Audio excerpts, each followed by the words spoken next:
정치권 상황에 하이킥을 날리는 속 시원한 정치 토크쇼 거침없이 하이킥 시작합니다. 장성철 공론센터 소장, 장윤선 정치전문기자, 장장커플 나오셨습니다. 안녕하세요. 네, 안녕하세요. 예, 지난 토요일 날 아주 봄소풍 때 두 분이 또 맹활약해 주셔가지고. 근데 다시 한번 축하드립니다. 네, 정말 축하드립니다. 감사합니다. 예. 아니 특히 저녁 프로가 이렇게 그리고 컬투쇼 막 이런 프로그램 다 넘었다는 게 정말 대단합니다. 이렇게 저는 청취율 1위 프로그램에 나오는 것 자체가 제 일생일대 행운 중에 하나다. 모든 프로그램에 가서 일생일대의 행운이라는 말씀을 하시는 걸로. 근데 1위 프로그램에 나오는 거는 진짜 영광입니다. 네, 아유 진짜 감사합니다. 영광입니다. 다들 청취자들 덕분이고요. 자, 이제 공장 돌려야죠.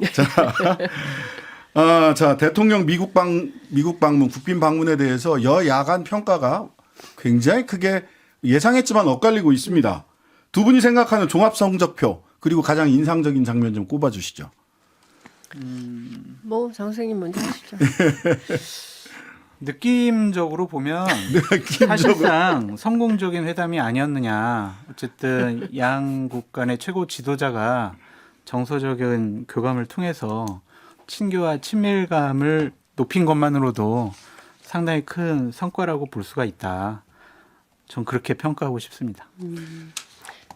대통령께서 전생의 인연이 느껴질 만큼으로 친밀한 사이였다는 게 이제 확인됐으니까 또 아메리칸 파이 열창을 통해서도 확인된 바에 따르면 굉장히 친밀한 그런 정상회담이었다라는 평가는 할 수 있겠지만 실제로 우리가 가기 전부터 로이터 통신 또 워싱턴 포스트 또 NBC 그리고 또 기자회견 중에 LA 타임스 기자의 질문 등등을 통해서 확인한 내용을 보면 우리의 국익의 관점에서 보면 경제와 안보 두 마리 토끼 중에 어느 것 하나 잡지 못한 결과적으로 보면 매우 참담한 그런 성적표를 받은 것이 아닌가라는 평가를 피할 수 없고요. 거기에 덧붙여서 이제 다음 주 그러니까 돌아오는 일요일 그리고 월요일 기시다 후미오 총리의 방한이 예정이 되어 있고요. 그다음에 뒤이어서 이어지는 한미일 정상회담 그리고 또 후쿠시마에서 있겠죠. 이런 등등의 외교 일정을 생각해 볼 때 과연 그동안 우리가 주도해 왔던 그 남북 관계와 한반도 주변 외교의 키가 어디로 가는 것인지에 대한 진지한 성찰이 좀 필요하고 좀 굉장히 위중한 순간을 지나고 있다. 이런 생각이 좀 듭니다. 그래도 대통령실에서는 계속해서 양국 간의 친교가 넓어졌고 어쨌든 핵 확장 억제에 대해서는 보다 더 진전된 안들이 나왔기 때문에 심리적인 안정감을 느껴라라고 많이 얘기를 하고 있잖아요. 그러니까 국민들이 좀 대통령실의 얘기를 좀 믿어주시는 게 어떨까. 느낌적으로 정서적으로 심리적으로 안정감을 좀 느끼는 계기가 되지 않을까. 느낌적 느낌? 라는 생각도 듭니다. 네.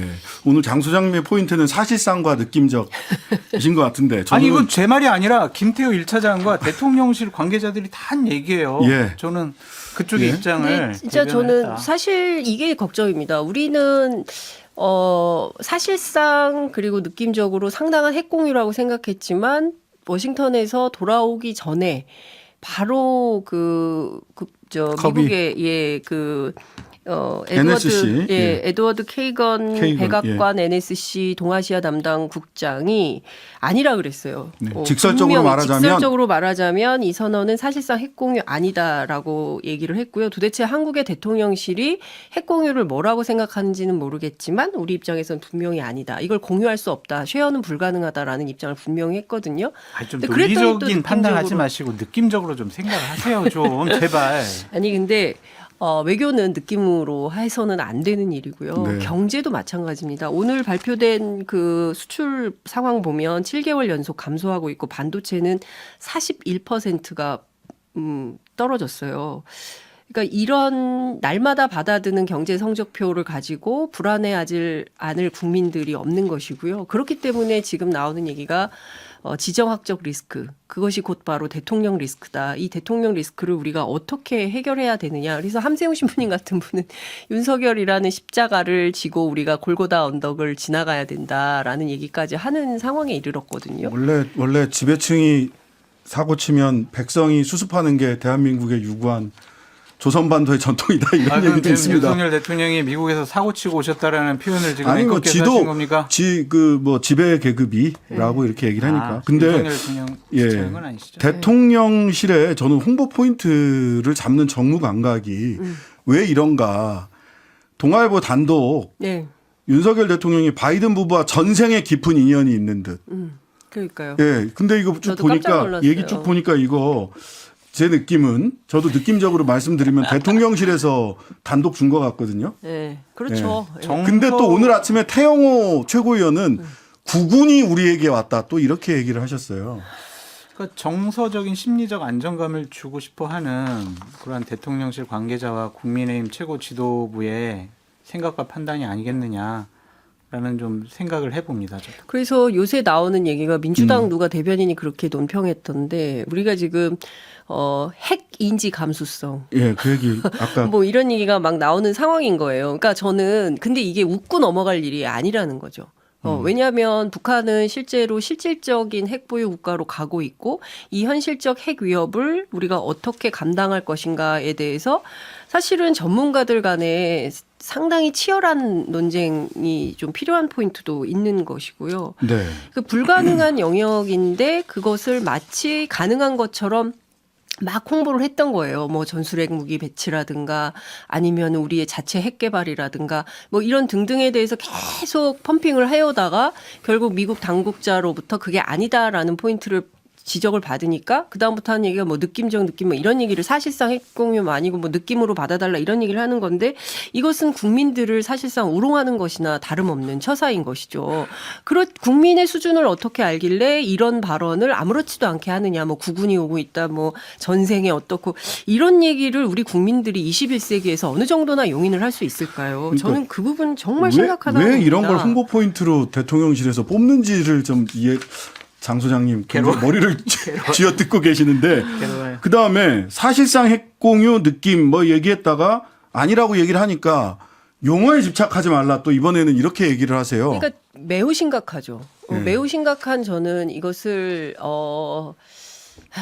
그냥 말 잔치라고 해야 될까요? 뭐 어떻게 해야 돼? 말장난 이렇게 하면 너무 또 결례입니까? 그러니까 저는 무슨 말 하는 것도 두려워요. 이걸 가지고 또 어떻게 꼬투리를 잡아서 공격할까? 라는 생각이 들고 급기야 뭐 무슨 KBS 일라디오 출연진 가지고 뭐 비판하는 기사도 오늘 나왔던데 저는 이런 방식으로 메신저를 공격하는 게 과연 옳은 것이냐. 그러니까 진실을 가지고 사실 보도를 하는 기자들까지 뭐 명단을 만들어 가지고 뭐 균형 어쩌고 얘기를 하는 건데 저는 이게 정말 심각한 문제 아니냐. 완전히 이명박 정부 시절에 블랙리스트 만들어가지고 언론 관리하던 방식으로 하겠다는 것인지, 네네. 예, 문제 지적을 안 할 수가 없는 상황이 되는 겁니다. 그러니까 이제 대통령실에서 구체적인 사안들에 대해서 설명을 하지 못하고 느낌적, 사실상, 정서적, 뭐 교감 이런 거를 강조한다라는 것은 전생에 깊은 인연. 네. 자신들이 생각을 하더라도 국민들 앞에 객관적으로 어떻게 좀 성과로 내놓을 만한 것들이 없었다라고 전 자인하는 거다. 자기 고백하는 거다라고 볼 수밖에 없습니다. 그러니까 윤석열 대통령이 뭐 아메리칸 파이 노래 부르면서 네네. 뭐 바이든과의 여러 가지 정서적인 교감, 친교, 친밀도를 높였다. 그렇게 얘기를 하잖아요. 네. 그리고 의회에서 연설을 하면서 정말 뭐 몇십 차례의 기립박수 받으면서 거기에 있는 상하원 의원들이 너무나 호응이 좋았고 정말 감동을 했다. 뭐 퇴장할 때는 사진을 찍고 싶어서 뭐 시간이 10분 걸렸네, 20분 걸렸네 그랬잖아요. 네. 그러한 정서적인 교감과 그들에게 마음을 왜 사냐고요. 왜 사요? 우리 그거는 국민은. 우리 국익을 위해서 그런 그렇죠. 거잖아요. 예. 그러면은 그 바이든 앞에서 노래할 때 그리고 의회에서 연설할 때 전 이랬었으면 어땠을까라는 안타까움이 있어요. 저기 여러분 저한테 환호해 주시는데 저한테 환호하고 박수 보내는 것보다 여기 앉아 계신 우리 기업인들을 좀 도와주십시오. 그렇지. IRA나 반도체법 때문에 여기 있는 기업인들 너무 힘들어합니다. 좀 여기 계신 의원님들 그 법안 다시 한번 살펴봐 주시고 대한민국 기업인들과 대한민국 국민을 위해서 선물 하나 좀 주십시오. 제가 더 많은 노력을 하겠습니다. 바이든 대통령과 의원들에게 이렇게 얘기를 했으면 국민들도 감동을 하고 또한 다른 성과를 이뤄낼 수 있었다고 생각을 하는데 정답이다, 정답. 근데 그걸 못했잖아요. 그러니까 그들의 마음을 왜 사냐고요. 우리가 원하는 거 얻어내기 위해서 그들의 마음을 사는 거잖아요. 그래서 저는 그러니까요. 그 부분이 좀 아쉬웠어요. 이 아메리칸 파이 얘기도 요새 지금 뭐 소위 그 50대, 60대, 특히 60대 이상 어르신들은 이 아메리칸 파이에 굉장히 옛날 노래니까요. 감동했고 그래서 대통령실에서도 이 아메리칸 파이 노래 불렀던 걸 홍보 포인트로 굉장히 부각시키고 있는 것 같아요. 박지원 전 국정원장이랑 설전도 막 벌이고. 네. 듀오로 부를 수 있었는데 대통령실이 뭐 잘못해가지고 듀오로 못 부르고 대통령이 혼자 뭐 불렀다라는 얘기를 그 페이스북에 해서 또 그게 뭐 반국가 행위? 예. 반국가적 작태? 뭐 이렇게 비판을 좀 받고 있는 건데요. 그러니까 중요한 포인트는 이런 것 같아요. 앞서 장 소장님 너무 잘 지적을 해주신 것처럼 미국에 가서 그리고 일본에 가서 그 나라에서 환대받은 것은 사실이에요. 그리고 좋은 평가를 받은 것도 사실이고 그렇습니다. 그렇지만 결국에는 돌아와서 우리의 성적표를 보면 매우 참혹한 거거든요. 본인 지지율이 그대로 그거를 보여주고 있는 거예요. 국정운영 지지도에서 나타나는 거 아니겠습니까? 근데 그럼에도 불구하고 뭐가 잘못인지 잘 판단을 안 하고 계속 우리한테 너희들이 잘못이야. 국민들이 잘못 보고 있어. 언론이 기사를 잘못 써서 그래. 언론에 출연하는 사람들이 문제야. 이런 방식으로 계속 포인트를 어긋나서 가고 있는 거죠. 그렇기 때문에 진실을 보지 않고 겉만 때리면서 우리들은 문제가 없다라는 것을 웅변하지만 국민들은 지표를 다 보고 있는 거예요. 경제 상황이 어떤지. 그래서 지금 해법이 뭔지 저는 그 포인트를 대통령실과 정부 여당이 놓치고 있다. 너무 안타까워요. 결국에는 홍보 부족이라고 생각하는 것 같아요. 그래서 오늘 아침부터 방송을 좀 보니까 정보부처 관계자들이 나와서 방미 성과에 대해서 각 부처별로 뭐 차관이나 장관들이 나와가지고 쭉 설명을 하더라고요. 네. 이것은 정권 차원에서 홍보를 좀 더 강화해야 되겠다라고 판단을 한 것처럼 지난 보입니다. 주말부터 현수막도 동네 방방곡곡에 다 붙었습니다. 그렇죠. 근데 이게 정치권에서요 탓을 많이 하잖아요. 그때 가장 안 좋은 탓이 뭐냐면 홍보 부족. 홍보 부족. 우리의 진정성이 안 알려지고 있어. 홍보가 부족해서 그래. 국민들이 내 맘 몰라줘. 네. 이게 가장 안 좋은 핑계거든요. 그것을 따라가는 것 같아서 이것도 좀 안타깝습니다. 댓글 중에 기타 하나 동전 한 입 뭐 이런 옛날 이재성 씨 노래 제목입니다. 딴 얘기 아니고요. 네. 기타 하나 동전 한 입이라는 노래가 있죠. 예. 그런 얘기가 있고요. 그다음에 그 김건희 여사 광폭 행보 보였습니다. 뭐 7차례 공식 행보가 있었는데 풀기자단 취재 허용은 단 한 건밖에 없었다. 그래서 상대적으로 덜 알려지긴 했는데 그래도 7건이나 행사가 있었다라는 것도 참 뭐. 근데 이것은 좀 문제 삼는 것은 좀 무리가 있다라는 좀 생각이 들어요. 네. 전직 뭐 대통령들 영부인들도 외국에 가서 정상 외교를 할 때 영부인으로서 역할을 다 하거든요. 네네. 그렇기 때문에 뭐 갤러리 관광하고 뭐 다른 뭐 여러 가지 회의에 참석을 해서 많은 거기 있는 교민들이나 아니면 뭐 관계자들 만나서 격려하고 이런 것들까지도 문제 삼는 것은 과한 비판 같다. 예. 아니요, 저는 행보가 어차피 조용한 외교는 안 하기로 했다고 봐야 되는 내죠. 거잖아요. 조용한 내죠. 이런 네. 것은 안 하기로 했다고 봐야 되니까 그건 논외로 친다 하더라도 저는 이제 두 가지 포인트가 중요하다고 보는데요. 그러니까 가자마자 이제 넷플릭스 그 최고 컨텐츠 책임자 만나가지고 CCO. 예, 만나서 이렇게 당부하면서 신인 배우, 신인 감독, 신인 작가 발굴해가지고 좀 더 관심을 많이 좀 기울였으면 좋겠다라는 이게 정책에 얘기한 거고 그것보다 더 심각한 것은 별도의 보고를 받았다는 것을 네. 그 대통령실 고위 관계자가 기자들에게 브리핑하면서 이게 쟁점이 되고 그랬죠. 그러면 도대체 어떤 경로냐 국회 운영위 열자라고 하는데 지금 안 열리고 있는 네. 상황이 저는 문제라고 생각합니다. 외통위도 마찬가지인 것이죠. 그리고 또 하나는 26일 날 있었던 주미 대한제국 공사관에서 북한 인권 관련돼서 간담회를 열어요. 거기서도 이 굉장히 자리에서 센 발언을 하시죠.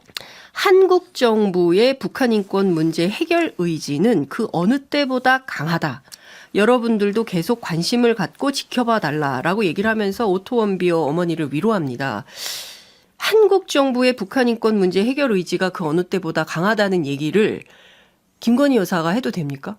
이 대통령이 했다면 그럴 수 있어요. 네. 그런데 이분은 한국 정부 관계자가 아니에요. 대통령의 부인, 배우자일 뿐이거든요. 네네. 그러니까 민주당에서 대통령 배우자법을 발의하는 이런 상황까지 오는 것이고 이걸 또 정쟁의 소재거리로 삼겠죠. 근데 중요한 문제는 북한 인권이라는 것은 남북 관계에서 굉장히 예민한 문제예요. 예민한 이슈고 이 문제와 관련해서 어떻게 다룰 것인지가 굉장히 정말 심각한 사안인데 이걸 그냥 툭툭 얘기를 합니다. 그리고 이 전에 앞서서 한국에 있을 때도 북한에 강하게 해야 된다라는 발언을 해서 이미 논란이 된 바 있었어요.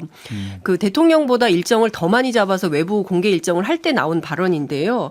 저는 다른 것은 몰라도 외교안보 이슈와 관련해서 대통령의 배우자인 김건희 여사가 이렇게 대놓고 관여하는 발언을 한다. 이것이 뭐가 문제야. 대통령 부인이 할 수도 있지. 집안에서는 할 수 있겠죠. 그러나 대외적인 행사에서 이렇게 대놓고 발언하는 것이 문제가 아닐까요? 저는 이분은 선출된 권력이 아니에요. 그러니까 이런 얘기를 하려면 정부의 장관이 되거나 정부의 일원이 되시거나, 그죠? 그렇지 않으면은 어쩐 선출된 권력이 임명되거나 선출되거나 두 가지 길이 아니면 이런 발언 막 하시면 안 된다고 생각합니다. 저 부분은 장윤성 기자님 말씀에 좀 동의를 해요. 네. 그러니까 대통령 영부인께서 외교적으로 정치적으로 해석될 만한 그러한 얘기들을 하는 것은 더욱더 조심스럽게 하셔야 된다. 장윤성 기자님 말씀이 여러 가지로 타당하다. 그렇게 말씀드려요. 오늘 내일신문에 보도된 기사에는 어떤 얘기까지 나오냐면 아니 언제 그런까지 다 찾아봐요. 내일신문까지. 4월 27일자 기사인데요. 여권 관계자는 최근에는 김 여사가 현직 장관들에게까지 직접 전화를 걸어 맞아요. 자신의 관심사항을 이야기한다는 이야기까지 나오고 있다. 맞아요. 여권 내부에서조차 불만이 쌓이게 되면 더 이상 진화하기 어려운 상황이 될 수 있다고 우려했다. 가짜 뉴스 아니에요? 라고 내일신문. 얘기를 하겠죠. 예. 근데 그런데요. 실제로 저는 국민의힘 국회의원들 취재할 때 굉장히 조심스러워하고 있어요. 네. 예, 혹시라도 자신이 무슨 잘못된 얘기를 했다가 찍힐까봐 매우 걱정하고 있다는 누구한테 얘기를. 지켜요? 네? 누구한테 지켜요? V2. 네. 그래서 하여튼 여러 가지 경로로 지금 정상적이지 않다라는 비판이 나올 수밖에 없습니다. 네. 확인된 건 아닌 것 같아서. 자, 여권 어쨌든 내일신문 기사가 4월 27일자 기사에 이런 게 있어요. 나름 기자가 취재를 해서 쓴 기사이지 않을까 싶긴 한데요. 모르겠습니다. 또 대통령실에서는 가짜 뉴스라고 할지는 모르겠습니다. 내일신문에 이런 보도가 있었다. 자, 그래서 국민의힘 내부 얘기 나왔으니까 오늘 오늘 김재원 최고위원이 윤리위원회. 네. 그다음에 태영호, 김재원 요 두 분에 대해서 지금 당내 분위기 어떻습니까? 국민의힘. 김재원 의원은 내년 총선에 출마하지 못할 정도의 강한 징계가 내려질 가능성이 높다. 제가 네. 보기에는 최소한 당원권 정지 10개월. 10개월. 그렇게 되면은 내년 국민의힘 총선 공천 신청을 하기가 어려워요. 네. 그래서 그 정도 나올 것 같고 태용호 의원에 대해서는 경고 수준 나오지 않을까 싶어요. 왜냐하면은 4.3과 JMS라는 그러한 SNS상 게재된 문구 관련해서만 징계를 하겠다라는 거고 김구 선생님에 대한 평가에 대해서는 논의는 해보겠지만 이건 징계 사유가 아니야라고 이제 얘기를 하는 것을 보면 태영호 의원을 강하게 징계하고 싶어하는 생각은 없는 것 같습니다. 그래서 그냥 좀 경징계, 경고 정도 나올 것 같아요. 이 차이가 어디서 나오는 걸까요? 실질적으로. 총선 때문에 그렇죠. 그러니까 총선? 총선의 선거법상 예비 후보 등록이 120일 전에 후보 등록을 해야 되거든요. 그러니까 특히 지역구 같은 경우는 예비 후보 등록부터 시작을 하잖아요. 그렇기 네. 때문에 이걸 따지면은 말씀하신 대로 10개월, 1년 당원권 정지를 받으면 총선 출마하기 어려워지는 거고요. 6개월 정도 받으면 총선 출마가 가능해지는 거죠. 12월까지니까. 그래서 당내 취재를 해봤더니 뭐라고 얘기하냐면 6개월 나올 것 같아요. 라는 얘기를 합니다. 김재원? 네, 김재원 최고 목숨을 6개월. 살려드릴게. 태영호 최고는 경징계, 경고, 이런 수준 얘기를 하는데요. 근데 또 모른다. 어떤 얘기가 나오냐면 이거는 김기현 지도부의 몫이 아니다. 어차피 용산이다. 용산에서 어떻게 판단한 용산이 김기현 지도부로 총선을 치를 거냐라고 판단하면 이렇게 가는 거고 만약에 용산에서 김기현 지도부로 총선 어렵겠다라고 판단을 하고 김기현 지도부 말고 또 다른 비대위로 해서 대안으로 누구를 세워야겠다고 마음 먹으면 둘을 날릴 수가 있다. 이런 얘기도 나옵니다. 중요한 포인트는 5.18 이전에 끝낸다는 거예요. 왜냐하면 5.18에 가까이 가면 안 되기 때문에 이거를 끝낸다는 얘기가 나오고 있고 만약에 6개월 하면은 당신들 또 욕먹을 텐데 이렇게 하겠냐. 네. 근데 우리 당이 그래요라고 얘기를 하고 있습니다. 그렇기 때문에 실제로 어떻게 될지 모르고요. 그리고 오늘 김재원 최고가 왔잖아요. 그래서 네. 이게 뭐 미리 좀 합의가 된 거냐라고 했더니 아무도 몰랐대요. 당직자도 모르고 지도부도 모르고 김기현 대표도 몰랐다는 거예요. 그래서 당황했다 그러더라고요. 근데 어떻게 이럴 수가 있냐 그랬더니 사실은 김재원 최고하고 그 정도로 당 내부에서 소통하는 사람이 없다. 그래서 심지어 오늘 명패가 준비가 안 돼 있었다는 거예요. 원래 출석하면 명패를 만들어서 그렇죠, 그렇죠. 갖다 놓는데 예. 김재원 최고가 명패도 없는데 앉아 있었다. 그거는 말이 안 돼요. 왜냐면 라고 얘기를 하고 있어요. 왜냐하면 네네, 장 소장님. 전날에 당의 기조국에서 회의 준비하면서 최고위원들한테 다 일일이 연락을 합니다. 출석 여부. 네, 다 확인해요. 근데 그걸 안 했나 보죠. 김재원 최고한테는. 근데 그 얘기를 안 오늘 할 제가 수가 들었어요. 근데 하여튼 이제 중요한 포인트는 이제 두 가지 갈래가 있다는 것이고요. 근데 이와 네. 별도로 오늘 그 브리핑에서 윤리위원장이 무슨 얘기를 했냐면 앞으로 윤리규칙 개정안을 상정을 했다. 그래서 이거를 네. 이제 의결이 되면 어떤 내용에 따라서 할지 결정하는데 그동안 너무 이게 발언 가지고 문제가 많아서 국민 정서와 동떨어지는 언행을 정리를 했대요. 그래서 7가지로 구분을 해서 상정을 하고 일벌백계 하는데 포인트가 있다. 그리고 재발 방지하는데도 포인트가 있다. 그러니까 자기네들은 재발 방지책을 만드는데 더 앞으로 선거 앞두고 이런 말 못하게 예방적 조처를 세게 하겠다라는 입장을 밝히고 있습니다. 그 규정은 만들어지면 계속해서 추가가 될 겁니다. 그 규정, 이 규정에 맞나 틀리나를 가지고 또 논란이 될 거고요. 그러니까 말을 이 하나하나 규정해서 말을 못하게 한다. 이건 사실은 현실적으로 거의 불가능에 가까운 일인데. 자, 민주당 상황도 하나 보죠. 오늘 네. 박광원 원내대표가 원내 지도부 인선을 했습니다. 네. 원내 지도부 대변인의 김한규, 이소영, 그다음에 경제 대변인의 홍성국, 원내 수석의 송기현, 비서실장의 민병덕. 왜 이렇게 그 인선을 했고 그 이유가 뭔지 또 그 민주당 내에서 어떻게 평가하는지 예. 장 기자님 좀. 우선 너무 법조인이 많다. 그래서 왜 법조인을 이렇게 쫙 깔았냐라고 물었더니 그것 때문에 고민을 많이 했대요. 그런데 그럼에도 불구하고 이렇게 너무 쏠려 있기 때문에 본인들이 판단하기 에도 그래서 어제 저녁까지 너무 고민을 많이 했는데 뭐 속모하는 법조인이 아니고 대체로 전문 법조인들이어서 괜찮지 않을까라는 생각을 했고 네. 그러면 인선의 제일 원칙이 뭐였냐 그랬더니 말 실수 없는 사람 중심이 됐다. 그러니까 제일 중요한 건 리스크를 최소화해야 된다는 게 박광원 원내대표의 판단이고 중심이라는 겁니다. 그렇기 그분 때문에 성격 나왔네. 네 성격이 워낙 캐릭터를 좀 이해해달라라는 얘기를 하고 있고요. 아, 스스로 그래요? 캐릭터를 아니요, 이해해달라고? 박광원 대표가 이런 얘기를 하는 건 아니고 이제 주변에서? 예, 그런 얘기를 네네. 하고 있고요. 그리고 이제 국회 취재를 했더니 윤재옥 대표나 박광원 대표나 두 사람의 캐릭터를 생각해 보면 당분간 평화로운 평온해지는 국회가 되겠다. 왜냐하면 둘 다 싫은 소리 하는 거 되게 싫어한대요, 남들한테. 그래서 그럴 수 있을까? 네, 그래서 이 퍼스널리티를 잘 차리면 평온한 국회가 될 거다. 이런 전망도 나오고 있긴 합니다. 박광원 대표는요, 경제는 민주당. 그러니까 이분이 기재위 되게 오래 했어요. 그리고 취재해 보니까 민생이나 경제에 관심이 굉장히 많고 조용하게 성과를 내고 싶어 한다.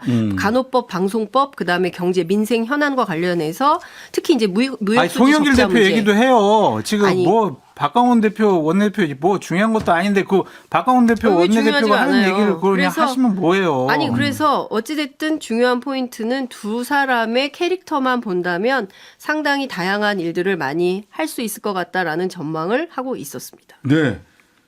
송영길 대표 얘기 하시죠. 예. 그러니까 오늘 내일- 뭐 자진 출석한다면서요? 내일 내일. 갑자기 자진 출석한다고 하잖아요. 예. 이거는 책임지는 정치인의 모습이 아니고 오히려 비겁한 모습이다라고 볼 수밖에 없고 저는 여러 가지 왜 출석할까 고민을 해보니까 첫 번째 법원을 향한 외침인 것 같아요. 나 수사 협조하고 있고 나 도망 안 가니까 나 구속하지 마. 나 적극 협조할게. 그렇게 보이고 검찰을 향해서는 아유 내가 자진 출석했는데 너희들 나 수사 못하지? 수사 제대로 안 된 거지? 수사 정당성 없지? 이런 식으로 검찰을 좀 공격하려고 하는 것 같고 네. 또 하나는 지지층을 향해서 하는 외침 같아요. 아, 나 이렇게 정정당당하게 나와서 출석 조사받는 그러한 정치적 도의적 책임을 지는 큰 정치인이야. 이런 이미지를 좀 주고 싶어 하는 것 같은데 어쨌든 나는 돈봉투 사건 몰라요. 라는 입장을 계속 견지하고 있거든요. 네. 어쨌든 윤관석 의원이나 이성만 의원 그리고 뭐 강래구 감사 이런 사람들이 아니 송영길 대표는 알고 있을 것 같아 라는 뉘앙스로 여러 가지 얘기한 부분들이 있는데 이 부분과 관련해서는 계속 부인하고 있다면 이러한 것들이 자신의 정치적인 입지를 살리고 싶어 하는 의도가 포함이 돼 있는 것이다. 그래서 책임지는 모습이 아니다. 그렇게 비판하고 싶습니다. 네. 뭐 자기는 책임지는 모습이라고 주장을 하고 있고요. 혐의 네, 부인 알겠습니다. 입장은 확고하다라는 주장을 하고 예. 있습니다. 지금까지 장성철, 장윤선 두 분이었습니다. 감사합니다. 네, 감사합니다. 고맙습니다. 하루 종일 기다려지는 진짜 시사. 평일 저녁 6시 5분 신장식의 뉴스 하이킥.